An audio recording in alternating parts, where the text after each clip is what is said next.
Hello everyone, welcome back to my channel. তো তোমরা তো এতদিন জেনেই গেছো যে আমি ষষ্ঠীতে বাবার সাথে দিদামনের বাড়ি গেছিলাম।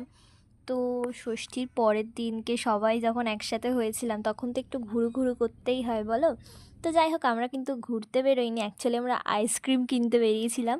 আর সেই আইসক্রিম কেনার ফাঁকে আমরা চলে গেছিলাম সাতভাই কালীতলা মন্দির। এটা বনগাঁর একটা one of the most famous জায়গা। এটা অনেকেই, বনগাঁকে যারা চেনো তারা সবাই জানে। তো এই মন্দিরের ভেতরে না অ্যাকচুয়ালি একটা বিয়ে চলছিল। তো বিয়েটা দেখে আমার ভাই আমাকে রীতিমতো প্রশ্ন করছে, অঙ্কি দিদি ওরা কি পালিয়ে বিয়ে করছে? তো আমি নিজেই জানি না ঠিক করে আমি আবার ওকে কী উত্তর দেব। তারপর আমরা মায়ের দর্শন করে আমি, বুনু আর দাদা চলে গেছিলাম রেল লাইনে। তো এখানে বনগাঁ টু বাংলাদেশ মালগাড়ি চলে, সবসময় হয়তো চলে না, মায়ের কাছে ভাই শুনেছি রাতের দিকে ওঠ চলে। ওঠ আর বনুর কথা আর কি বলবো, যেখানে সেখানে বসে ফটো তুলছে। পনেরোটা নিয়ে নাও। তো তারপর আমরা বাড়ির সবার জন্য আইসক্রিম আর স্প্রাইট কিনে নিয়ে বাড়ি চলে আসলাম।